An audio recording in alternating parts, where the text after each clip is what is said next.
Bonjour tout le monde, je me réjouis de nouveau d'être là pour la manne fraîche. J'ai un enseignement vraiment important à partager avec vous. Je vais partager sur une doctrine qui est une fausse doctrine et je vais vous démontrer l'hérésie qu'il y a dans cette doctrine. C'est la doctrine qu'on appelle de l'hypergrâce. C'est un nouveau mouvement, c'est une vague, bon ça fait déjà un moment que ça existe, et c'est une vague qui parle sur la grâce de Dieu, mais ça exclut d'autres enseignements vitaux tels que la repentance et la confession des péchés.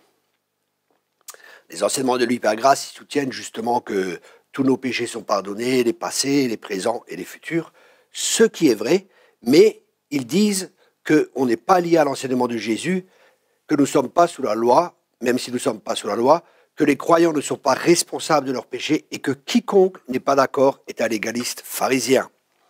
En bref, les enseignements de l'hypergrâce, ou ceux qui enseignent cela, et ce n'est pas quelque chose de nouveau dans l'Église, on voit dans Jude, chapitre 1, au verset 4, il est dit « Car il s'est glissé parmi vous certains hommes dont la condamnation est écrite depuis longtemps, des impies qui changent la grâce de Dieu en dissolution. » Waouh!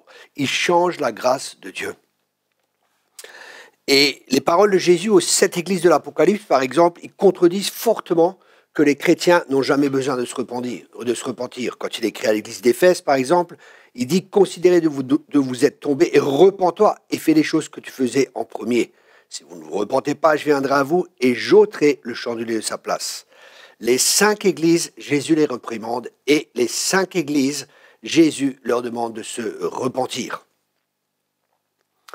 Nous sommes responsables de nos péchés, Dieu nous a créés responsables, Et vraiment, j'aime beaucoup la grâce de Dieu, j'en ai besoin chaque jour. C'est par grâce que j'ai été sauvé, je vis par la grâce de Dieu et j'en ai besoin chaque jour.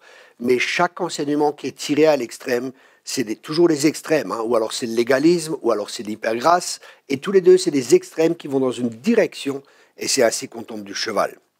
Les prédicateurs de l'hypergrâce aussi considèrent l'Ancien Testament et les 10 commandements comme non pertinents pour les croyants du Nouveau Testament. Ils enseignent même que les paroles de Jésus, prononcées avant sa résurrection, font partie de l'ancienne alliance et ne s'appliquent plus aux chrétiens nés de nouveau. Waouh! Mais dans la Bible, on voit autre chose. Jésus a dit, le ciel et la terre passeront, mais mes paroles ne passeront jamais. Avant que Jésus monte au ciel, il a promis que le Père enverrait le Saint-Esprit qui nous enseignerait toutes choses et qui nous rappellera ce que Jésus a dit. Si les paroles de Jésus ne s'appliquent plus aux croyants, pourquoi aurons-nous besoin qu'on nous les rappelle? C'est une bonne question, n'est-ce pas? Donc on voit que l'enseignement de l'hypergrâce est un bon mélange de vérité et d'erreur. Il est bon de mettre l'accent, bien sûr, sur la beauté, sur la puissance de la grâce, parce que la grâce, c'est quand Dieu nous donne ce qu'on ne mérite pas, mais pas seulement. La grâce aussi, c'est la capacité de Dieu qui est mise à notre disposition pour que nous puissions vivre comme il désire que nous vivions. La grâce est une personne, c'est Jésus, et Jésus en nous seul peut vivre la vie chrétienne. Donc nous avons besoin de lui, nous avons besoin de la grâce, mais l'hypergrâce est un faux enseignement.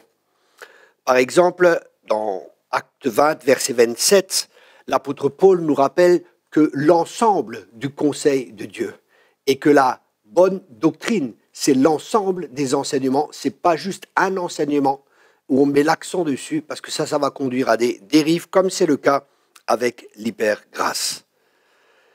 Il est vrai que les chrétiens ont été pardonnés par Dieu, mais la Bible aussi, elle nous dit « Confessez vos péchés les uns aux autres et priez les uns pour les autres afin que vous soyez guéris. » Si on doit confesser nos péchés, vous voyez, la Bible elle est claire, confesser. Et l'enseignement de l'hypergrâce dit non, on n'a plus besoin de confesser nos péchés. Après, dans Jean 1, versets 1 à 9, il donne des instructions claires aux croyants sur la confession des péchés. Il commence par le mot « si quelqu'un a péché ». Si nous confessons notre péché, il est fidèle et juste pour pardonner notre péché et nous purifier de toute iniquité. Il s'agit d'une déclaration de cause à effet impliquant qu'on ne peut pas avoir le pardon si nous ne confessons pas. Vous voyez, c'est tellement important de confesser. La Bible nous le rappelle dans ces 2 textes que j'ai partagés avec vous. Et justement, l'enseignement de l'hypergrâce dit qu'on n'a plus besoin de confesser nos péchés. Et les prédicateurs de l'hypergrâce, justement, ils disent que ces lettres de Jean n'étaient pas écrites aux croyants. Pourtant, dans Jean 1, 2, verset 1, il dit « Mes chers enfants, je vous écris afin que vous ne péchiez pas, mais que si quelqu'un pêche, nous avons un avocat auprès du Père Jésus-Christ, le juste. Jean écrit clairement aux chrétiens et non, comme le disent les enseignements de l'hypergrâce, aux gnostiques. Les prédicateurs de l'hypergrâce affirment également que le Saint-Esprit ne convaincra jamais les chrétiens de leurs péchés. Les chrétiens matures devraient reconnaître cette erreur tout de suite, parce que chaque chrétien, chaque disciple de Jésus a eu une conviction par le Saint-Esprit, déjà pour la nouvelle naissance et puis aussi par après.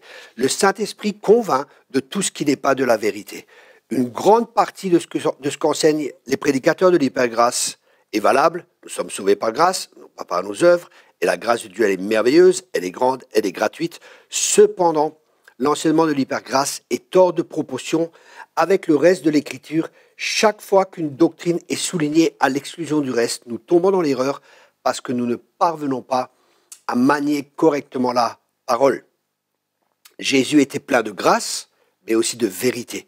Les deux sont en équilibre et quand on met trop l'accent sur un côté, quand on est trop la vérité, mais sans la grâce, on devient un pharisien. Et la grâce, sans la vérité, c'est de l'humanisme et c'est terrible. La vérité, c'est ce qui nous libère. La vérité est tellement importante. Et cet enseignement est tellement important. Alors je vous encourage à l'écouter.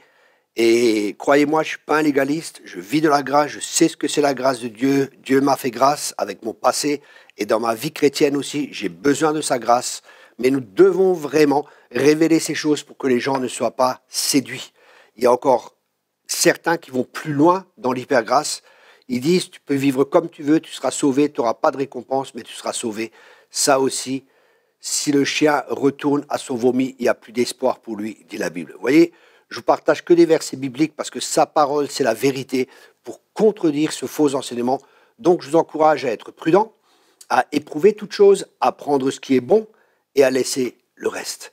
Voilà, j'espère que cet enseignement, je suis persuadé même que cet enseignement vous a béni, si votre cœur est ouvert, et comme je suis persuadé que vous aimez la vérité et la grâce. Mais pas la grâce toute seule, pas la vérité toute seule. Les deux, la vérité et la grâce sont nécessaires. C'est Jésus. Soyez tous abondamment bénis.